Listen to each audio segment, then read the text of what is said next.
Testing 1 2 3. Testing 1 2 3. This is Radio Free Mormon on the air, broadcasting behind enemy lines. Tonight's episode, part 3 of Lost in Translation. In this multi-part podcast, we are dealing with the translation that Joseph Smith somehow accomplished of the text that came to be known to the world as the Book of Mormon. We've already covered a number of aspects relating to this issue in parts 1 and 2 of this podcast. And in those episodes, I think it is fair to say we have uncovered a number of fresh and fascinating insights related to the Book of Mormon translation. In part 3, I want to continue along that same trajectory. But first, I want to tie up a couple of loose ends from part 2 of Lost in Translation. The first has to do with the comments that I made regarding the church's essay on Book of Mormon translation. How in that essay, the church quotes witnesses on both sides of the issue of how it was Joseph Smith translated the Book of Mormon. They quote witnesses saying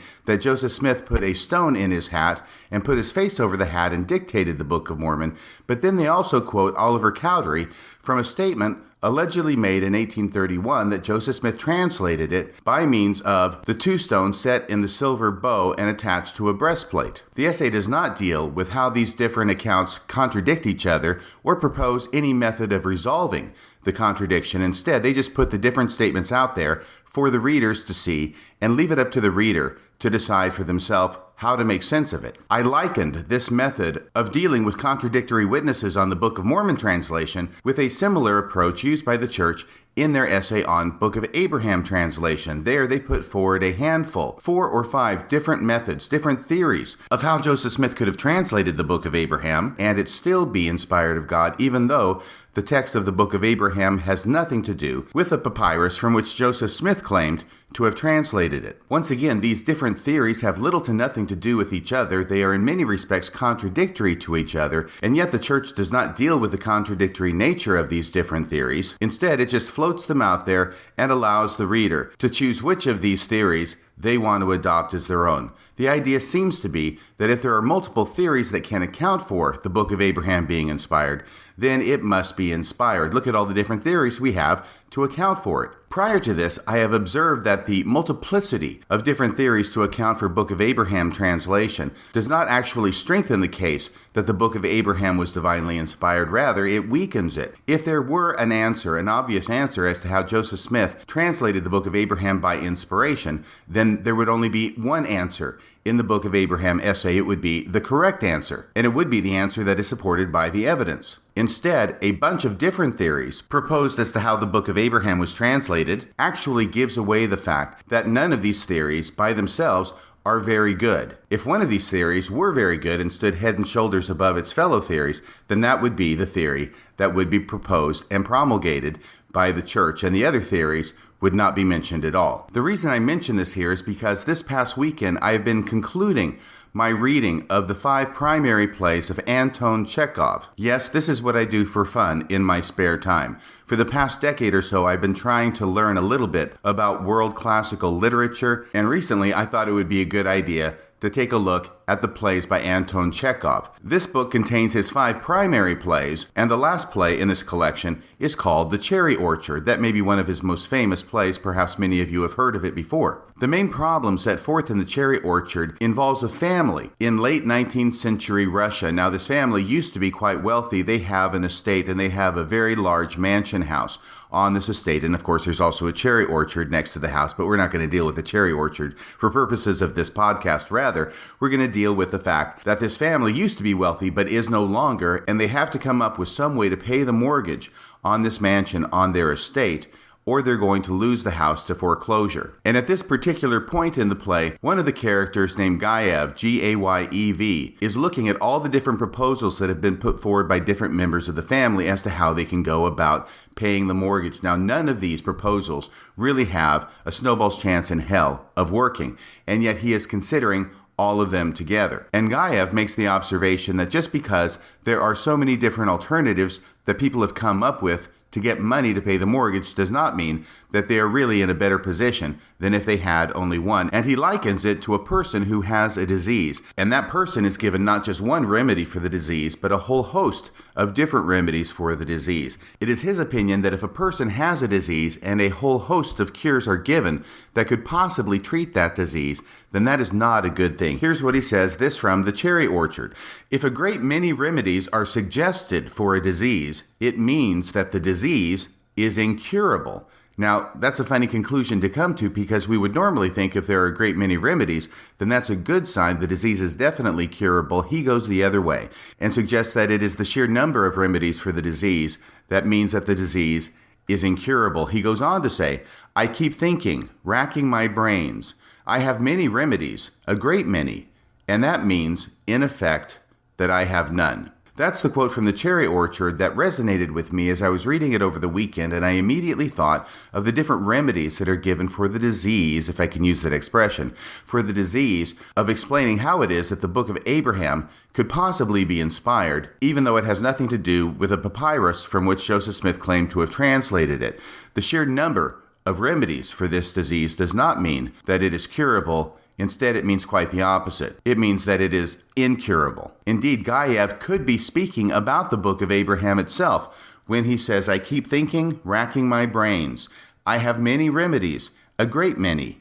And that means, in effect, that I have none. So that's the first thing I wanted to share with you tonight. The second thing has to do with this very quote that we were talking about earlier from Oliver Cowdery that appears in the church's essay on Book of Mormon translation. Now, it was very important for the church to get a quote as early as possible from one of the witnesses that Joseph Smith used the quote-unquote Urim and Thummim in translating the Book of Mormon so that they could put it in their essay and juxtapose that eyewitness account against the other eyewitness accounts that Joseph Smith used his seer stone and put his face in a hat. Here's that passage from the essay.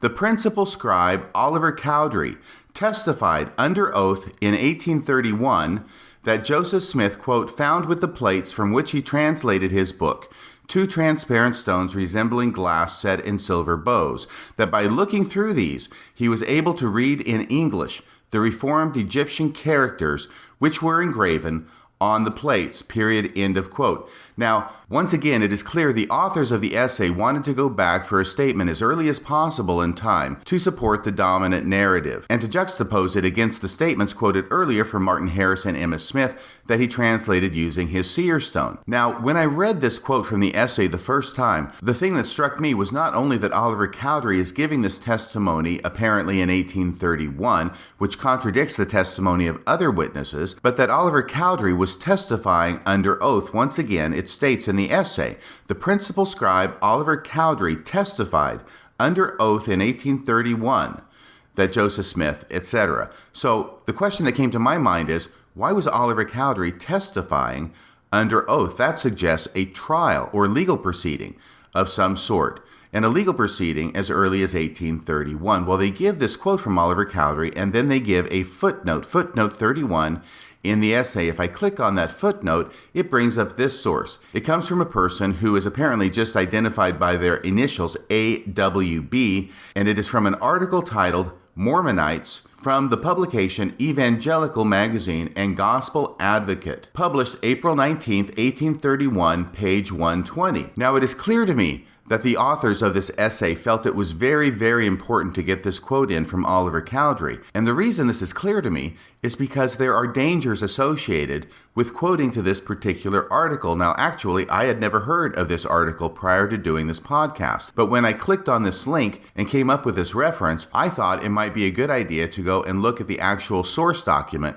from which they are getting this quote. Now, as it turns out, in addition to the statement from Oliver Cowdery, there are a number of statements from other individuals contained in the same document that are very problematic to the Orthodox narrative of how Joseph Smith translated the Book of Mormon. And when you give the source from which you're quoting, you allow people to follow that source and find out this problematic information for themselves. That's why I say that it must have been very important to the authors to get this quote from Oliver Cowdery to use it in the essay, because by quoting it, they gave a roadmap to anybody who might be interested in finding out what the rest of the article has to say. Now let me be clear about this. The church essay has a reference to the article, but it does not provide a hyperlink. In other words, there is no way to automatically go to this document. You actually have to do a little Google research yourself by putting the citation in and perhaps a block of the text that is being quoted. That's what I did in order to actually find the document that they are using as their source for this quote from Oliver Cowdery. It is clear that the person who wrote this article has no belief in Mormonism or the Book of Mormon or Joseph Smith's ability to translate the Book of Mormon. In fact, the person who wrote this article appears to be aware of Joseph Smith's earlier activities using his seer stone to find lost treasure, which he never actually found. And it is the opinion of the person who wrote this article that Joseph Smith was doing this in order to deceive his neighbors and defraud them of their money. It is also clear that the person who wrote this article sees Joseph Smith's use of the seer stones, and this is where he quotes Oliver Cowdery, sees Joseph Smith's use of the seer stones to translate the Book of Mormon as just another variation on the theme. Once again, he is using seer stones, and once again, he is using them to defraud his neighbors by making them think that he has powers that he does not have. Here is the statement in full from this article. It is titled Mormonites, and it is addressed to the editors of the Evangelical Magazine and Gospel Advocate. That's the entire name of this publication. It is published in Utica, New York, and this comes from April 9th, 1831. Commencing with the first paragraph. In the 6th number of your paper, I saw a notice of a sect of people called Mormonites, and thinking that a fuller history of their founder, Joseph Smith Jr., might be interesting to community, and particularly to your correspondent in Ohio, where perhaps the truth concerning him may be hard to come at, I will take the trouble to make a few remarks on the character of that infamous impostor. So once again, from the outset, we can see that the writer of this article is no friend of Joseph Smith. The writer of this article also lives in New York and apparently was reading an earlier publication from the Evangelical Magazine in which somebody in Ohio, a correspondent in Ohio, mentioned something about Joseph Smith. Well, the person who wrote this, AWB, lives in New York and knew something or claims to know something about Joseph Smith from the days he lived in New York. Remember, Joseph Smith lived in New York for only a brief period of time after the Book of Mormon came off the press in March of 1830 and after the church was organized. In April of 1830, Joseph Smith was in New York only a brief time after that and ended up moving from New York to Ohio in early 1831.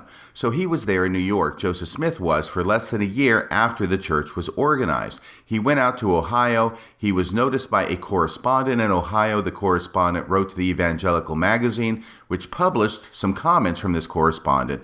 And here comes this individual, AWB, from New York, who has some background information that he wants to share about Joseph Smith and his days when he lived in New York prior to heading out to Ohio. Once again, he says, in the 6th number of your paper, I saw a notice of a sect of people called Mormonites. That's what they used to be called, the Mormonites.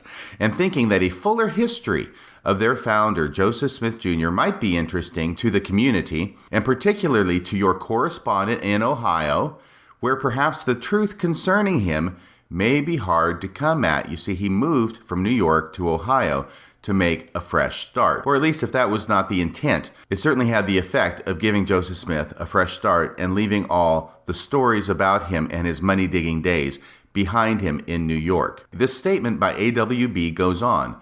For several years preceding the appearance of his book, he was about the country in the character of a glass looker, pretending by means of a certain stone or glass, which he put in a hat, to be able to discover lost goods, hidden treasures, mines of gold and silver, and etc. Although he constantly failed in his pretensions, notice that he never actually found any mines of gold and hidden treasures. Although he constantly failed in his pretensions, still he had his dupes, who put implicit confidence in all his words.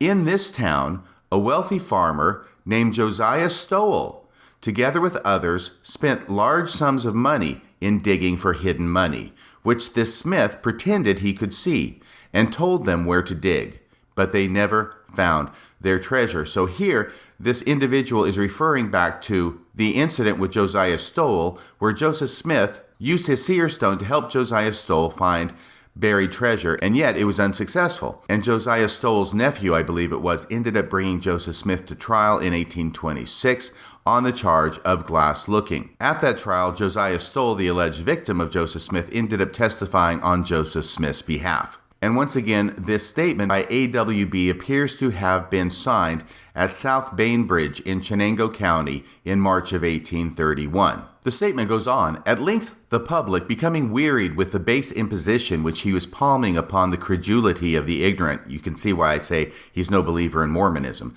"for the purpose of sponging his living from their earnings, had him arrested as a disorderly person, tried and condemned before a court of justice." This is the 1826 Bainbridge trial.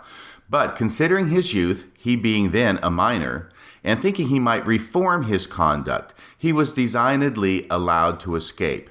This was 4 or 5 years ago. So once again, this being signed in 1831, 4 or 5 years ago, would have placed it in 1826. He is referring to the 1826 trial of Joseph Smith for being a glass looker. From this time, he absented himself from this place, returning only privately, and holding clandestine intercourse with his credulous dupes for 2 or 3 years. So that much we already know about Joseph Smith in the 1826 Bainbridge trial, but he goes on now to talk about another proceeding, another trial, another court case that apparently happened in the summer of 1830. And it was from that court case that he is quoting Oliver Cowdery. We'll get to that here in a second. He goes on, "During the past summer, he was frequently in this vicinity." Now, during the past summer, that would have been the summer of 1830. During the past summer, he was frequently in this vicinity, and others of baser sort, as Cowdery, Whitmer, etc. It's interesting hearing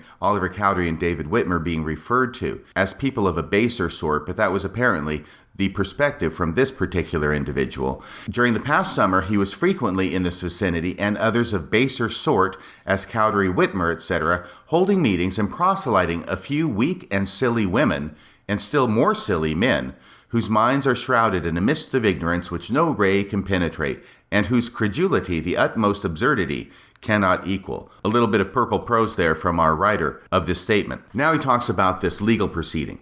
"In order to check the progress of delusion, and open the eyes and understandings of those who blindly followed him, and unmask the turpitude and villainy of those who knowingly abetted him in his infamous designs, he was again arraigned before a bar of justice during last summer to answer to a charge of misdemeanor." So this is a separate court proceeding. In addition to 1826, Joseph Smith was also arraigned on a misdemeanor in the summer of 1830, according to the statement. This trial led to an investigation of his character and conduct, which clearly evinced to the unprejudiced whence the spirit came which dictated his inspirations. One gets the idea that this person does not think they came from God. During the trial, it was shown that the Book of Mormon was brought to light by the same magic power by which he pretended to tell fortunes, discover hidden treasures, and etc. Now, this is his lead-in to quoting Oliver Cowdery's testimony at the trial. The author of the statement sees Joseph Smith's use of stones to translate the Book of Mormon as directly connected with his use of his seer stone to try and find hidden treasure, unsuccessfully find hidden treasure when he was a money digger. He sees it as simply 2 points on the same continuum, and he thinks that both of them are just as fabricated, and that only weak-minded men and women would follow him or believe him in either of these activities. Once again, during the trial, it was shown that the Book of Mormon was brought to light by the same magic power by which he pretended to tell fortunes, discover hidden treasures, and etc. And now we get to the quote that is lifted from this 1831 statement and used in the church essay.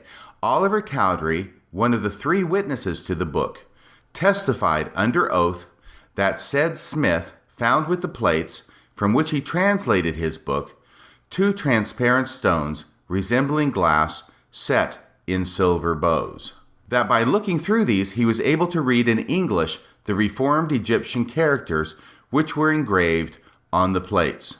Now, once again, one of the dangers of quoting from the statement is that it leaves open the possibility for a curious individual such as your humble correspondent to go back and actually look up the document that they're quoting from and read it in context. As used in the essay, they want the reader to understand that there is an early statement by Oliver Cowdery, made under oath no less, that Joseph Smith translated the book using the two transparent stones resembling glass set in silver bows. What they probably do not want the reader to understand is that the person who is quoting Oliver Cowdery to this effect does not have a favorable attitude toward this testimony by Oliver Cowdery. This is what the writer of this statement has to say after quoting Oliver Cowdery's testimony.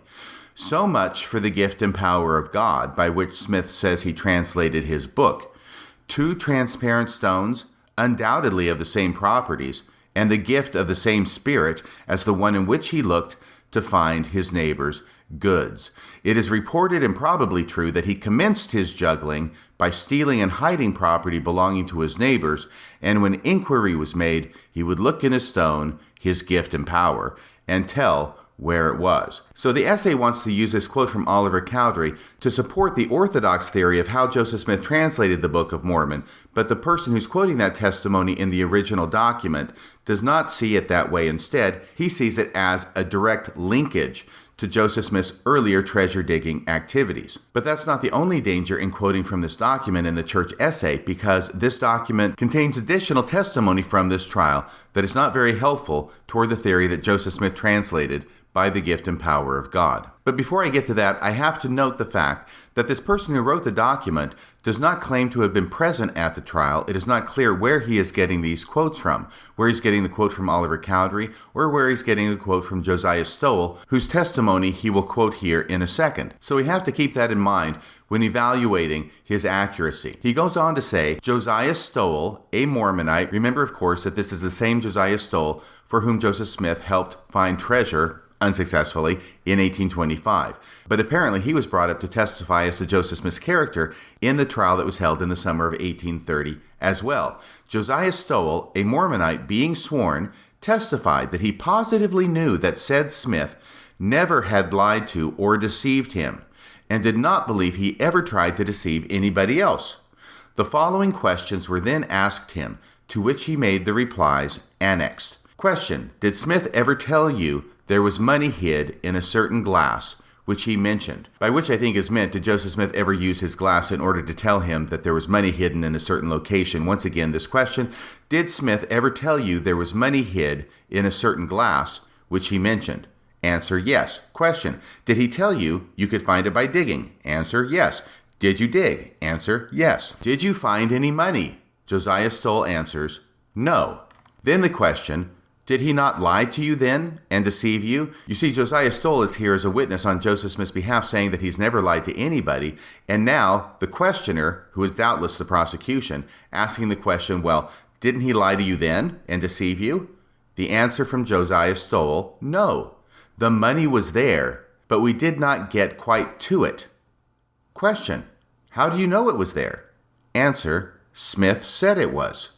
So this is how it is that Josiah Stowell knows that Joseph Smith never lied and never tried to deceive anybody, least of all himself, because even though Joseph Smith said there was treasure buried in a certain location and they digged for it and did not find it, the way Josiah Stowell resolves this inconsistency in his mind is they did not quite get to the treasure. Well, then how does he know it was there in the first place? Because Joseph said it was. And now this last part of testimony that is quoted in this statement from the trial in the summer of 1830 is definitely something that the church does not want its members to find out. And so it's going to be left up to Radio Free Mormon to bring it to your attention and to quote this statement in its entirety.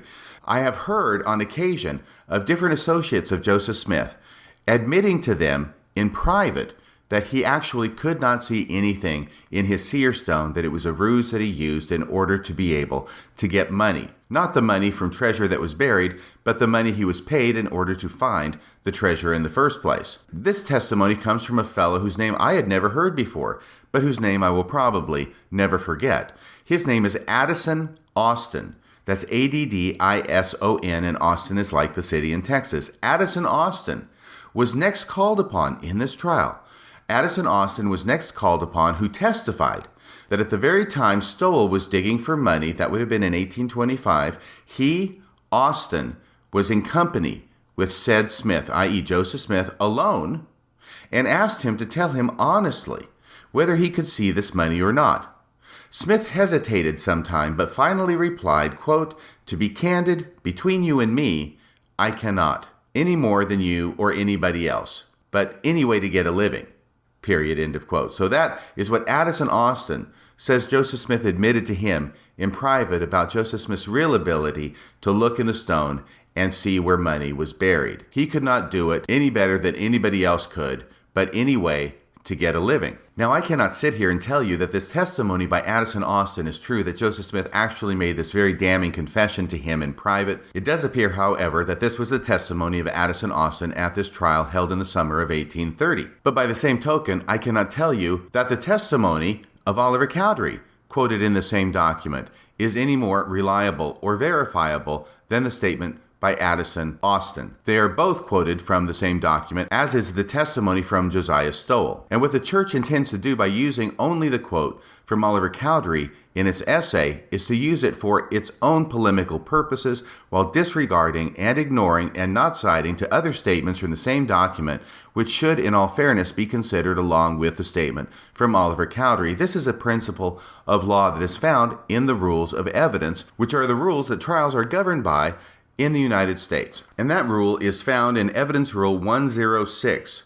It states this: when a writing or recorded statement, such as the one we have here from this individual AWB, when a writing or recorded statement or part thereof is introduced by a party, an adverse party may require the party at that time to introduce any other part or any other writing or recorded statement which ought in fairness to be considered contemporaneously with it.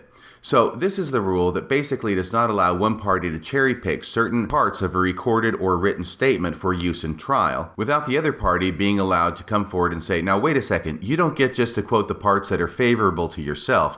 In fairness, everything else in that statement needs to be quoted as well. And that is basically what I am doing here with this statement by AWB from 1831.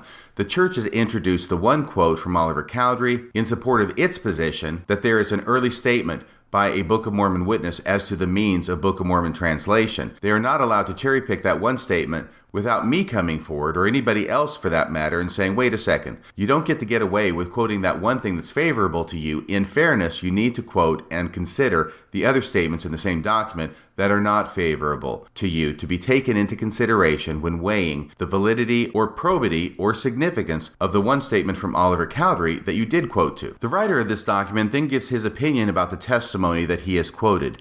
Here then, we have his own confession, i.e. Joseph Smith's own confession to Addison Austin. Here then, we have his own confession that he was a vile, dishonest impostor. As regards the testimony of Josiah Stowell, it needs no comment. He swears positively that Smith did not lie to him. So much for a Mormon witness. Paramount to this, in truth and consistency, was the testimony of Joseph Knight, another Mormonite. Newell Knight, son of the former, and also a Mormonite, testified under oath. So here he's going to refer to the testimony of Newell Knight from this same trial, that Newell Knight testified under oath that he positively had a devil cast out of himself by the instrumentality of Joseph Smith Jr., and that he saw the devil after it was out, but could not tell how it looked. So apparently, according to the statement, Newell Knight testified at this trial that he believed Joseph Smith was a prophet because by the power of God, Joseph Smith cast the devil out of him, but was not able, under further cross-examination, to describe how the devil looked. That appears to be what's being summarized here. Once again, Newell Knight, son of the former, i.e. son of Joseph Knight, and also a Mormonite, testified under oath that he positively had a devil cast out of himself by the instrumentality of Joseph Smith Jr., and that he saw the devil after it was out, but could not tell how it looked. The writer of the statement ends with one more paragraph of purple prose. Those who have joined them in this place are, without exception, children who are frightened into the measure, or ignorant adults whose love for the marvelous is equaled by nothing but their entire devotedness to the will of their leader, with a few who are as destitute of virtue and moral honesty as they are of truth and consistency. As for this book, i.e. the Book of Mormon, and notice what he says here, because once again he makes this link between the Book of Mormon and Joseph Smith's treasure digging activities by using his seer stone. As for his book, it is only the counterpart of his money digging plan. Fearing the penalty of the law and wishing still to amuse his followers, he fled for safety to the sanctuary of pretended religion. So according to A.W.B., who signed this in March of 1831, he sees Joseph Smith as going from defrauding people by pretending to use his seer stone to find buried treasure, which apparently he never found, to now defrauding people by using the same means to translate a book under the guise of religion. Because under the guise of religion, he is no longer subject to the penalty of the law as he was when he was using a seer stone to attempt to find buried treasure. Once again, those final two sentences. As for his book, it is only the counterpart of his money-digging plan.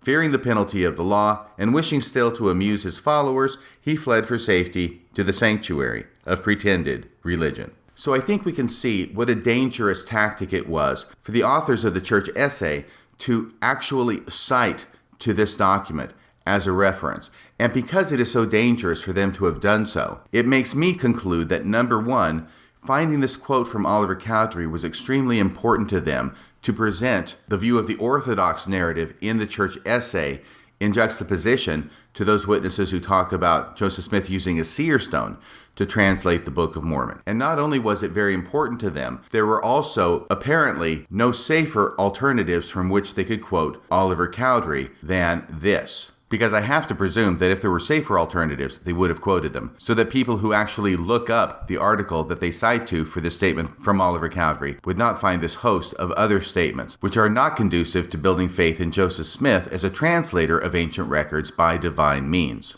But the church essay on Book of Mormon translation is not done quoting from Oliver Cowdery. They give the one quote from the 1831 document that we have just reviewed in detail, but they also give another quote from Oliver Cowdery in the sentence immediately following in the church essay. This is how they put it in the church essay.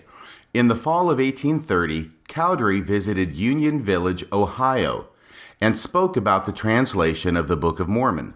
Soon thereafter, a village resident reported that the translation was accomplished by means of, quote, 2 transparent stones in the form of spectacles through which the translator looked on the engraving, period, end of quote. Now, put in context, this would have been the fall of 1830 when Cowdery and 3 other individuals were passing through Ohio on their mission to the Lamanites in Missouri.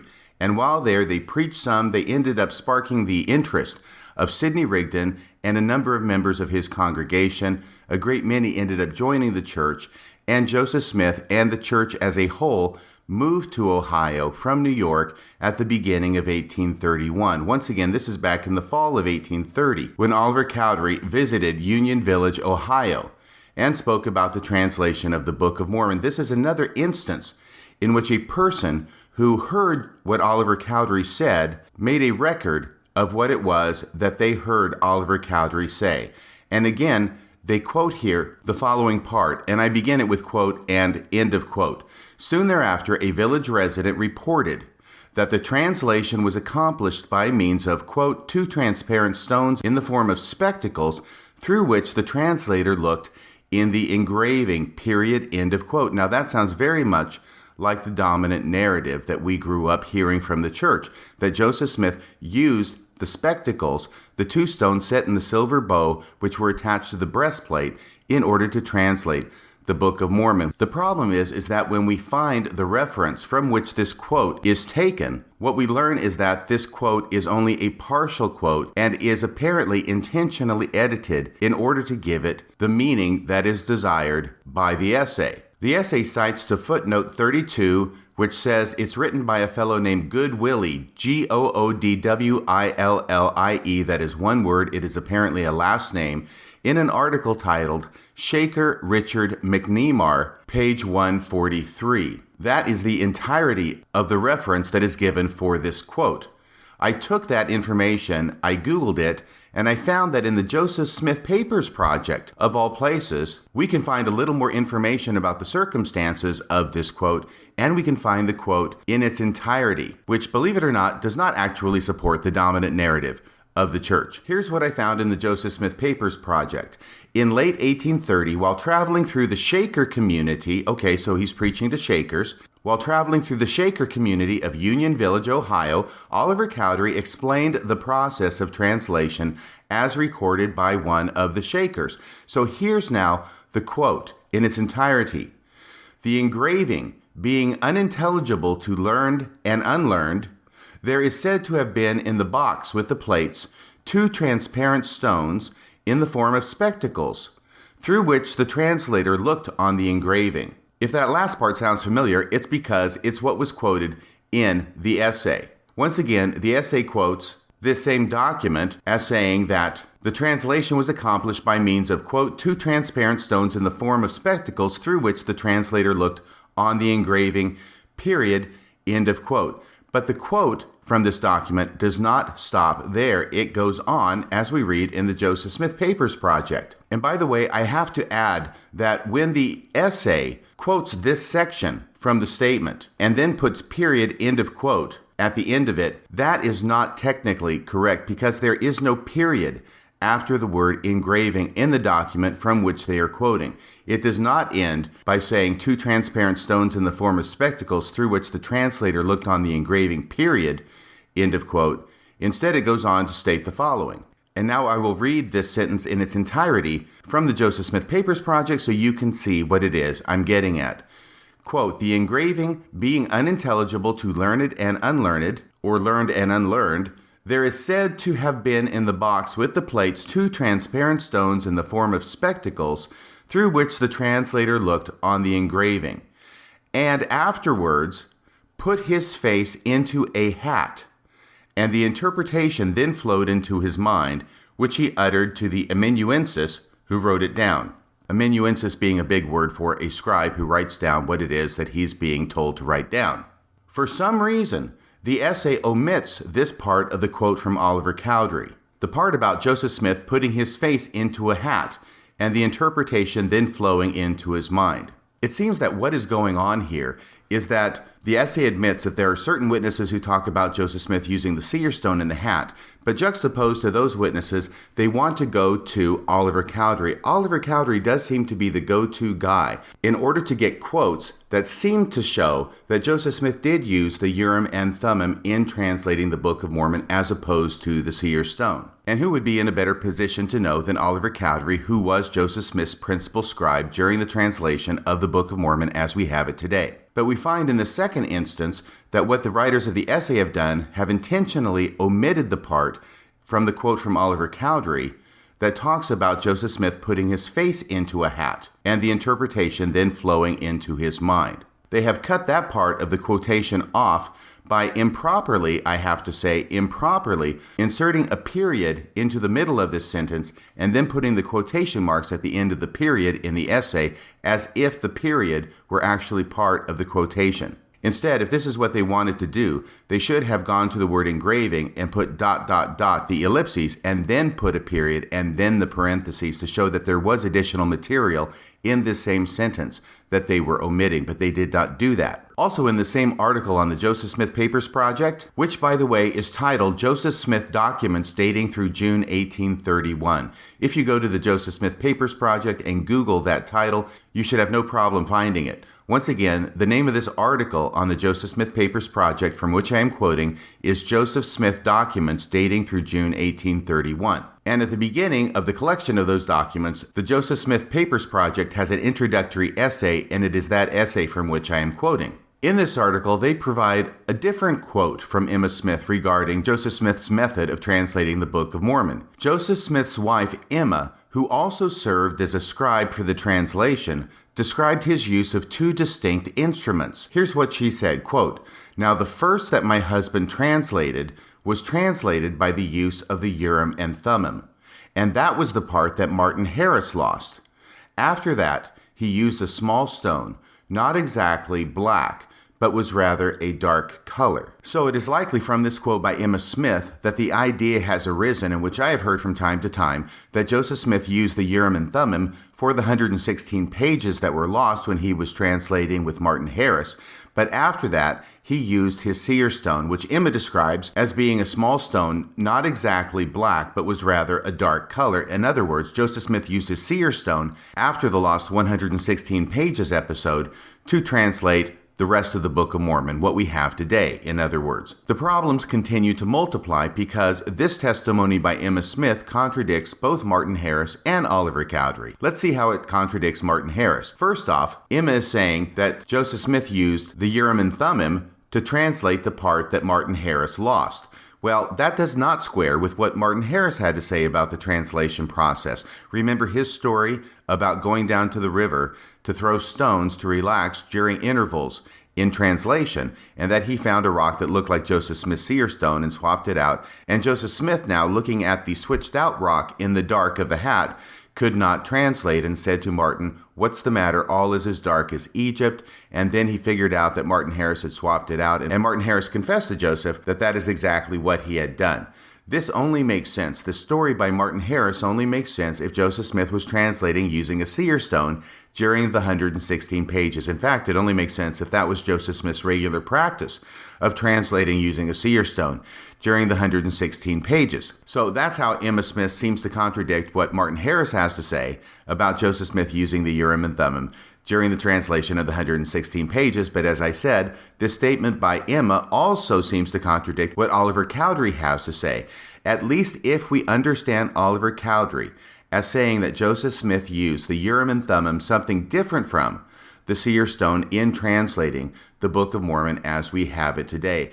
And once again, my research shows that Oliver Cowdery is the go-to guy in order to collect quotes that seem to suggest that that is the process that Joseph Smith used. But at least in the case of the second quote from Oliver Cowdery that's used in the essay, if we actually look at the quote in context, not only was the Urim and Thummim used, but also the person reporting what Oliver Cowdery said includes the use of a hat in the translation process. That's the part that the church essay does not want you to know about. But it gets even thornier than this, because Oliver Cowdery was not in the neighborhood when Joseph Smith was translating the first 116 pages with Martin Harris. He was nowhere around. He didn't even know Joseph Smith at the time. He does not come on the scene until after that incident is over, and shortly before Joseph Smith commences the translation of the rest of the Book of Mormon, the Book of Mormon as we have it today. That's when Oliver Cowdery appears on the scene and ends up being Joseph Smith's principal scribe during that second part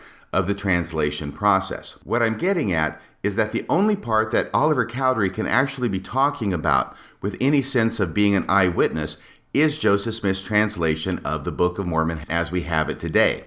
So, he's not talking about the 116 pages, he's talking about the current Book of Mormon. And to the extent that Oliver Cowdery is being quoted as meaning that Joseph Smith used a method other than the seer stone during the translation of the Book of Mormon as we have it today, it runs headlong into this quote from Emma Smith, who says that Joseph Smith used the seer stone during the translation of the Book of Mormon as we have it today. Once again, this quote from Joseph Smith's wife, Emma, on the subject as quoted in the Joseph Smith Papers Project. Quote, "Now the first that my husband translated was translated by the use of the Urim and Thummim, and that was the part that Martin Harris lost. After that, he used a small stone, not exactly black, but was rather a dark color."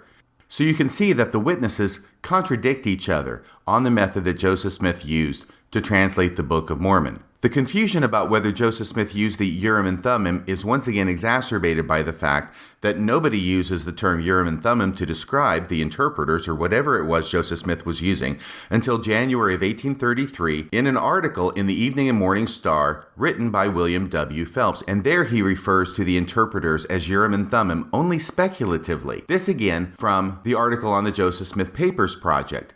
In January 1833, an article in the church newspaper, the Evening and the Morning Star, declared that he, Joseph, had translated the Book of Mormon, quote, by the gift and power of God through the aid of a pair of interpreters or spectacles, parentheses, known perhaps in ancient days as teraphim or Urim and Thummim, end of parentheses, period, end of quote. So there, William W. Phelps is not positively identifying the interpreters as the Urim and Thummim, but is mentioning it only as a possibility. The essay goes on, soon thereafter, Smith, that's Joseph Smith, soon thereafter, Smith apparently began applying the biblical term Urim and Thummim to the interpreters or spectacles. So it sounds like Smith was inspired by this idea, written by William W. Phelps, and adopted it as his own and began referring to the interpreters as Urim and Thummim. The essay goes on. In addition to the device found with the plates, that's the 2 stones and the silver bow fastened to the breastplate that's described by Joseph Smith in his 1838 account, and indeed earlier accounts mention spectacles of some sort being used. In addition to the device found with the plates, Joseph Smith also translated using other individual seer stones, which he would place in a hat to limit outside light. He and others apparently later referred to these seer stones as Urim and Thummim. See, later on, they called this Urim and Thummim, thus making it difficult to determine in later accounts whether they were referring to the device found with the plates or a separate stone that performed the same function. And here they give as an example, apparently, a quote from Oliver Cowdery.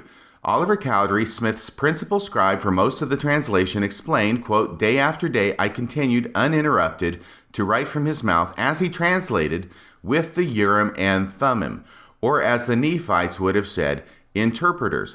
This use by Oliver Cowdery of Urim and Thummim is after January of 1833, and it appears that he is using the idea initiated, for all intents and purposes, by William W. Phelps to describe the interpreters that Joseph Smith used. And then it continues with the quote from Emma, which we talked about earlier. Joseph Smith's wife Emma, who also served as a scribe for the translation, described his use of 2 distinct instruments. Quote, "Now the first that my husband translated was translated by the use of the Urim and Thummim, and that was the part that Martin Harris lost. After that he used a small stone, not exactly black, but was rather a dark color." So we can see that at a minimum, the eyewitnesses to how Joseph Smith translated the Book of Mormon are all over the place about the method he used. It is not as simple as saying Oliver Cowdery is on one side of the equation talking about Urim and Thummim, and here are these other witnesses talking about the stone in the hat. It is not that simple at all, and in fact, in retrospect, it is possible to reconcile all these conflicting statements by the simple theory that Joseph Smith used a seer stone from beginning to end of his translation of the Book of Mormon. He used it for the 116 pages. He used it for the Book of Mormon as we have it today. The one theory that seems impossible to support in light of the different statements that we have is that Joseph Smith never used a seer stone during any part of the translation of the Book of Mormon. And once you have cracked open Pandora's box wide enough to allow for that understanding, then the rest follows pretty much as a matter of course, at least as one possible and I think supportable understanding of how it was that Joseph Smith translated all of the Book of Mormon, including the lost 116 pages. We can certainly find witness testimony to support that theory. And while we're talking about the witnesses on quote-unquote the other side of the equation, talking about Joseph Smith using a seer stone, we see that we have Emma Smith, who mentions that. We see that we have David Whitmer, who mentions that. We see that we have Martin Harris, who mentions that. And we also have Joseph Knight Sr., who mentions the same kind of method. The quote from Joseph Knight Sr., who is a friend of the Smith family, recalled that after Smith, quote, put the Urim and Thummim, see, once again, he's describing this in retrospect after 1833, when the Urim and Thummim has already come to be a commonly used term for the interpreters. Joseph Knight Sr. says that Joseph Smith, quote, put the Urim and Thummim into his hat and darkened his eyes.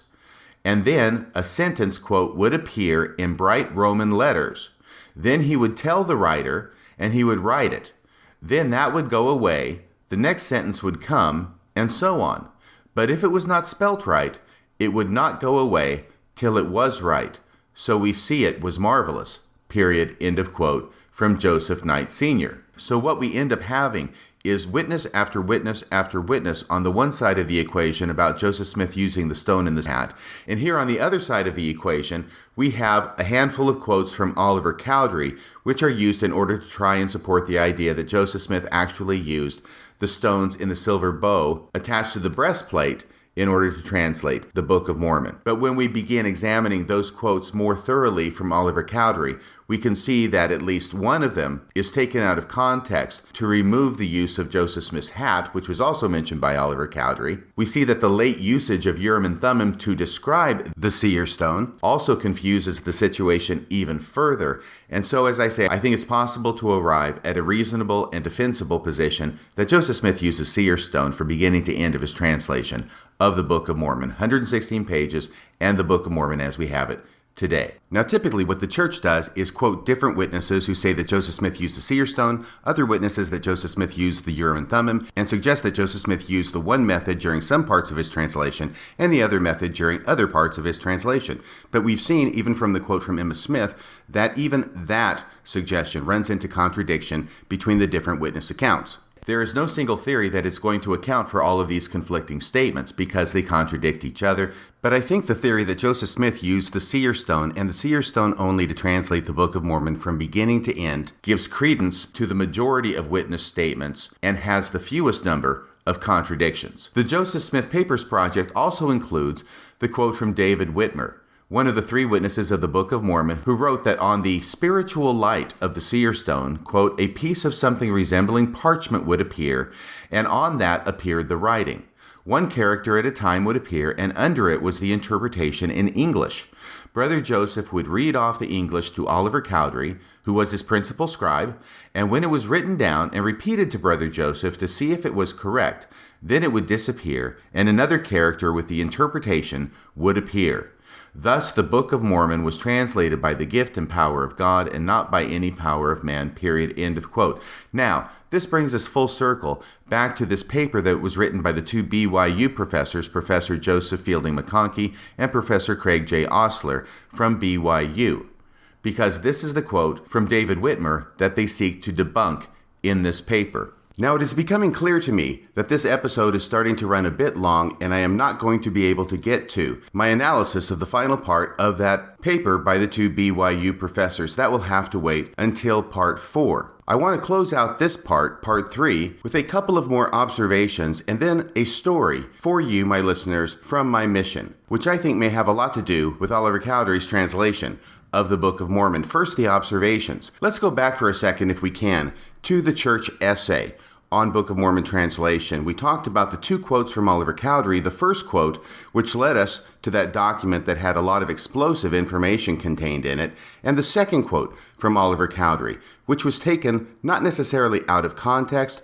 but which was cut in half, and only the first half that supported the church's theory that it wanted to present in the essay was quoted, and the second half about how Joseph Smith placed his face in the hat and dictated with his face in the hat while his amanuensis, or his scribe, wrote it down, was omitted. The first thing is that we can see from this analysis that even in the church essays, the LDS Church is still intentionally hiding information from its members. Now, it is certainly true that the church essays are a milestone in the church's telling of its own history because it is being more transparent in its essays than it has ever been before. But it is clear that if total transparency is their goal, they still have a long way to go. The second observation has to do with the same quote from Oliver Cowdery, because from my analysis of this second quote, when we find out the rest of the story, i.e. the entirety of this second quote from Oliver Cowdery, we learn that in a very early version of his recounting of the story of how Joseph Smith translated the Book of Mormon, Oliver Cowdery says that Joseph Smith had his head in the hat when he dictated. Now, granted that apparently he says that prior to putting his face in the hat to dictate, he looks through the spectacles at the engravings on the plates. And yet it cannot be gainsaid that part of Oliver Cowdery's account of the dictation has Joseph Smith putting his head in the hat before he begins to actually dictate the words of the Book of Mormon. The more I think about this statement, the more significant it appears to me. Once again, Oliver Cowdery is the go-to guy that church historians go to in order to get quotes to support the dominant narrative of the LDS Church on Book of Mormon translation. But in no other quote from Oliver Cowdery that I have ever seen does he actually mention Joseph Smith putting his face in the hat.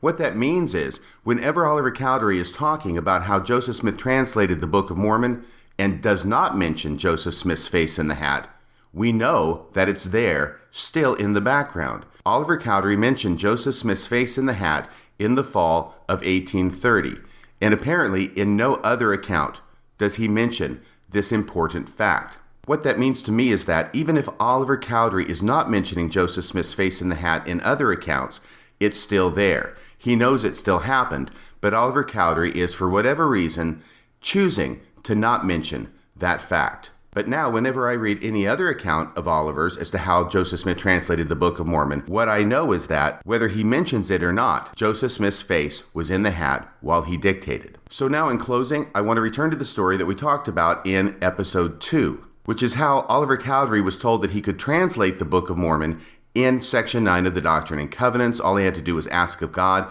but then he gave it a whack. He was not able to translate it. And in section 9 of the Doctrine and Covenants, Oliver was told that he failed because he thought all he had to do was ask. Actually, he had to study it out in his mind. It was only in the last couple of days that, in connection with this story from church history, I recalled this incident from my mission, which I think has a lot to do with this story about Oliver Cowdery being told he could translate, trying, failing, and then being told, sorry, you didn't try to translate in the right way. Now, I think I've mentioned before that when I was young, I was an amateur magician. I still am a little bit today, though I'm a bit rusty. But when I was a teenager, I was very involved in magic, studying the theory and the philosophy and even the psychology behind magic. And I was so good by the time I was on my mission. Well, it is the spring of 1981. I am stationed in the city of Sakai, Japan, which is a suburb of Osaka. And by this time in my mission, I am over a year out. I went into the MTC in November of 1979, so by spring of 1981, I've been out over a year. And I am a trainer missionary. I'm also a district leader in this particular apartment. There are 4 missionaries in the apartment, 2 companionships. There's me and my companion, and then another companionship. Because I had been out so long, I am now a trainer, which means that I get green beans occasionally sent out to me for me to train. And I had a green bean with me at this time in the spring of 1981 in Sakai, Japan. And his name, coincidentally enough, the name of this green bean was Elder Green. And one evening, we'd gotten back from a hard day of tracting, and I decided I would have some fun and I would show the other elders a magic trick. Now, this is one of my very best magic tricks. It's not difficult to do. I could teach anybody in the audience how to do it. However, I am bound by secret oaths of a magician not to reveal the secret of magic tricks. But take it from me, it's not that difficult to do, but it looks absolutely amazing. It's a wonderful effect, and here's how it goes.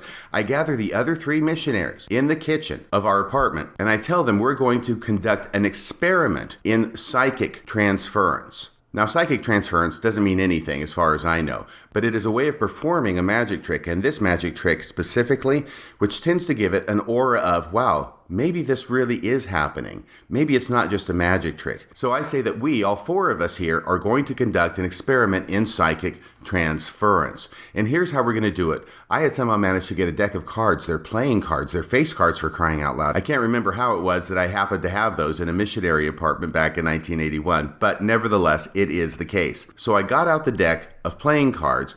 I shuffled them up. I allowed one of the missionaries to make a completely free selection of any card in the deck.